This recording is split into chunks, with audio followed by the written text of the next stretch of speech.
one specifically is among the northern Arawak-speaking peoples of the northwest Amazon, sorcerers are called poison owners. The poison owner's principal assault action is to secretly put some type of poison among the several dozen kinds of poison berries, ash, thorns, all that sort of stuff, into the food and drink of the victim. Shit. Depending on the poison's strength, the effects are immediate or prolonged, but the overall effect is to incapacitate the person, forcing him or her into seclusion. Biomedically speaking, the poison provokes a gastric lesion, internal hemorrhaging, uncontrollable vomiting or diarrhea, severe anemia, and eventually death. So good times. Good times. With wait, hold on a second. Hold on. So they never touch this person. They make them go crazy, and then they seclude themselves, and then they have vomiting and diarrhea? Yeah, it doesn't go on, like, what was the point of forcing them into seclusion? So basically, this person is so violently ill that they run off somewhere to go puke or shit themselves or whatever, to get rid of their bodily fluids in an aggressive manner. And then, so I guess, once they're into seclusion, maybe they grab them from there. It doesn't go on much further than that, but it was just talking about the poison. God. So that was fun. Okay. And then the last little piece I thought was interesting because it was from Australia. So it talks about the Australian... assholes be everywhere. Yeah. The Australian Kadagi men. And these is the clever men. So there's the Kadagi men, who are the black sorcerers, and the clever men, who are the light sorcerers, basically. So the Aborigines believe that the figure of the Kadagi man, a sorcerer who stalks and kidnaps children. And the Kadagi are hyper-traditionalist regarding the protection of societal norms, following the regulations of ritual seclusion and maintaining and honouring sacred sites. They can sometimes kill for sheer malice. Jeez. So don't get on their bad side, for sure. They believe to always wander around the edges of society, unseen and invisible. So I remember hearing stories about these guys. Actually, you see them in your peripheral vision. You can't see them if you look at them directly, but you can see movement.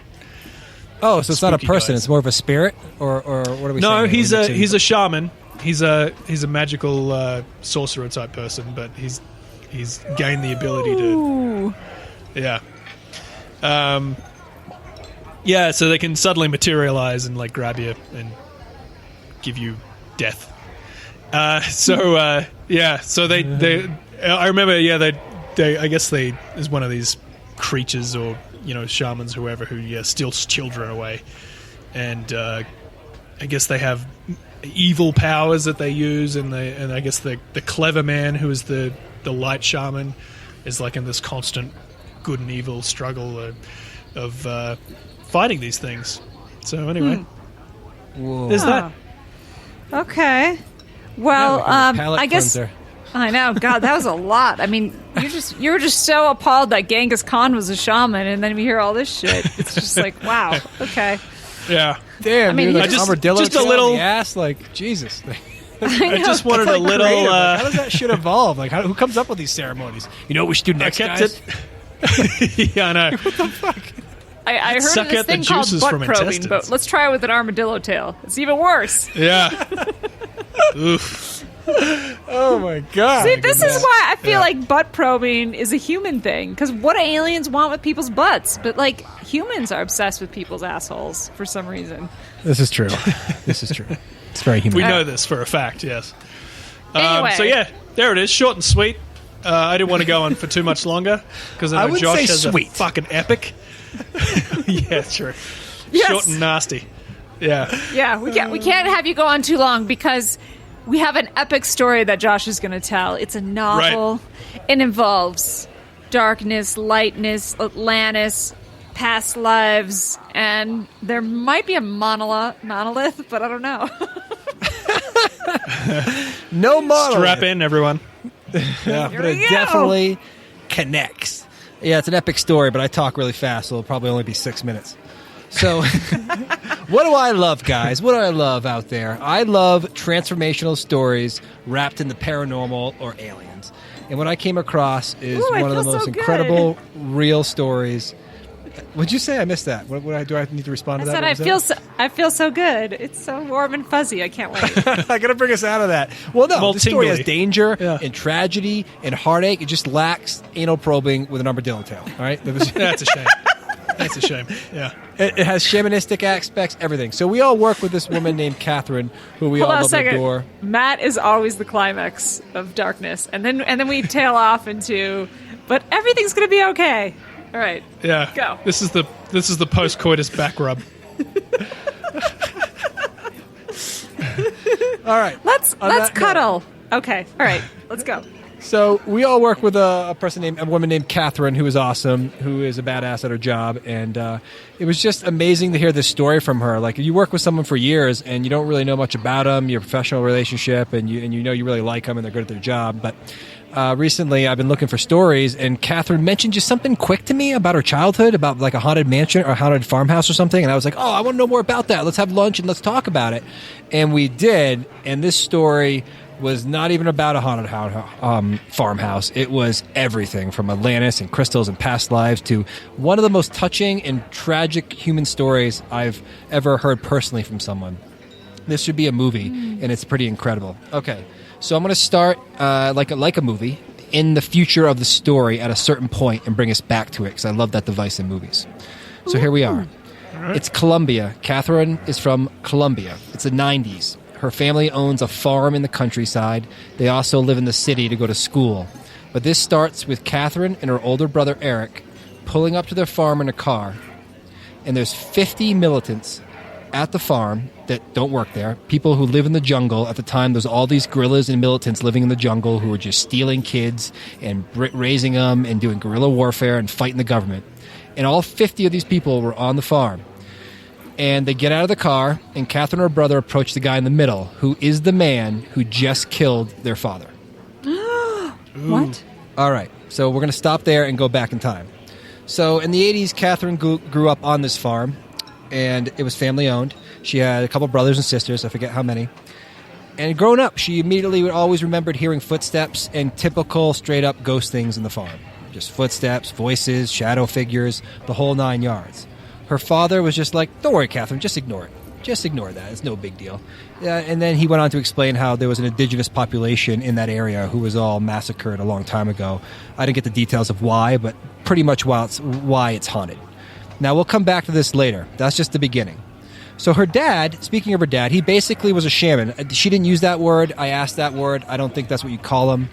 When they grew up at that time in that portion of Colombia, you don't say you're a shaman. You don't say they call you a witch. It's bad. It's bad voodoo. They'll come after you. They'll take you down if they want to. So her father, though, definitely was shamanistic. He was clearly psychic. A bunch of stuff happened. For example, like he could just general stuff. He could sense when things were about to happen. He used crystals to do miraculous healing and Reiki. Like one amazing example Catherine remembers, like blatantly, is that they were somewhere and there was a car accident and this little kid had a giant piece of glass stuck in his head. And the father was freaking out, the father of that kid, oh my God, what are we going to do? And Catherine's father showed up and was like, oh, and took the glass out of the kid's head, and the wound, like in front of all of them, like just closed and went completely away, no scar, just fully healed. Her dad just took it out of his head and said like a quick prayer or something, and everyone was like, flabbergasted. What? And it's kind of when Catherine was like, oh my God, Dad, like I thought you were psychic, but like this is another level of you're clearly something special. And her dad just said, it's just healing. It's Reiki and energy healing, basically. He didn't have a crystal on him at that time, but it was energy healing. She was shocked by it. So her dad started training Catherine, taught her how to use crystals, told her to trust her psychic abilities and don't worry about the noises and the dead people you hear. Comes to find out that Catherine basically is like the boy in The Sixth Sense. She can sense and hear dead people. It's not as blatant as like my aunt has the same ability. It's not like you see them necessarily like walking by, which is a version of this that you can happen. It's like you just know. You sense them in the corner. You sense an energy. You get something in your mind's eye, and usually you could write that off, but it's always connected. It's someone looking for help. It's someone coming to her because they know that she can see them, and she's learned through her life to turn that on and off, which was interesting. And the same with my aunt, who has this ability. And actually, weird side effect of it is if you're depressed and the more stressed you are, the less it happens. You don't see these beings. It's only when you're happy that you get to get freaked out. Yeah, right.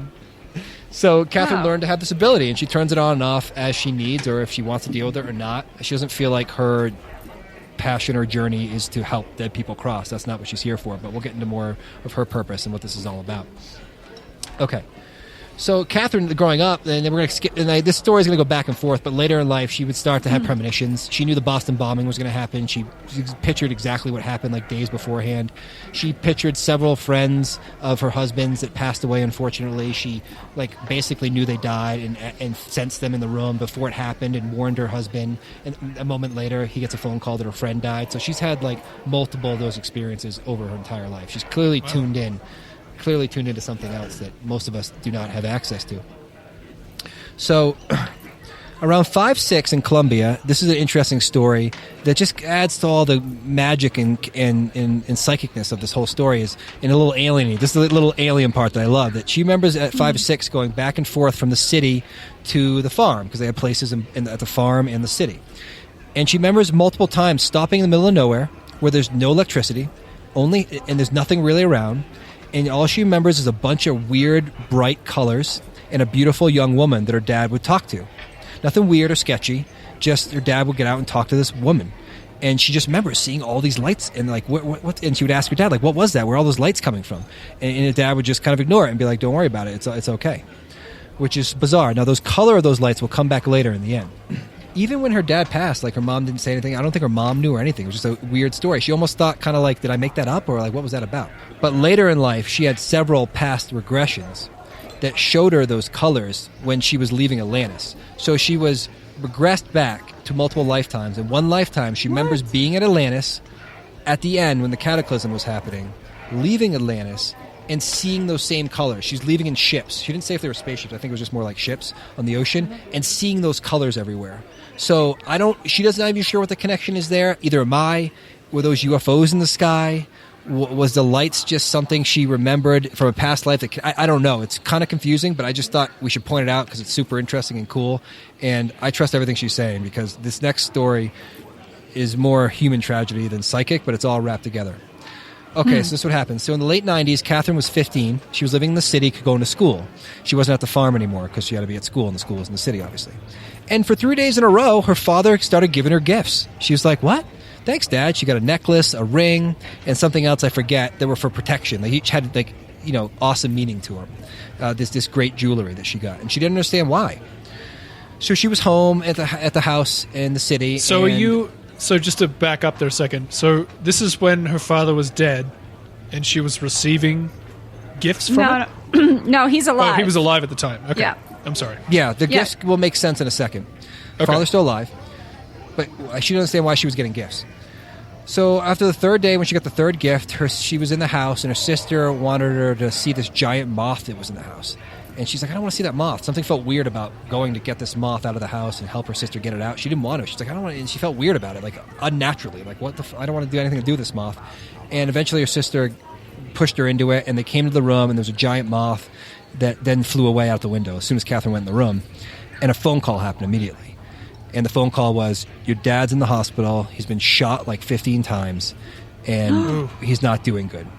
So he died shortly thereafter. I don't know if the next day or that night or whatnot. Obviously, they're devastated. But right away, the next day, her and her brother, not her mom for some reason, get a call from this militant guy I set up in the beginning, this guerrilla militant dude in the woods, and told her, hey, I'm the guy who killed your father. You need to come to the farm immediately, or we'll come find you and your brother and your family and basically kill you all. But I'm the guy. He was very nonchalant about it, too. It's not like, I killed your father. It's more like, hey, I killed your dad. That's what I do, and you better show up, or it's going to be trouble for you, too. Oh, my God. Her and her oldest brother. So before they get to the farm, this is what happened. The father, this is so touching, knew he was going to die because he was a shaman. And it's a ritual to give someone gifts before you die. 3 gifts, apparently, in some sort of society or culture. And he knew. He just didn't know when. He knew it was going to be soon. And why he got killed was this. He didn't have enough money with the farm and the house in their life to send Catherine to college. So he had a choice to make, either spend the money on school for Catherine or pay off these militants who this whole time they have to pay off. It's like the mob. You have to pay them off. Even though there's a government, and they're not part of the government, they're on the outskirts of the jungles, they have to pay them off. And he's like, listen, I can't pay you anymore. I got to send my daughter to college. Can we work something out? They're like, Nope. So a guy pulled up on a motorcycle on the city street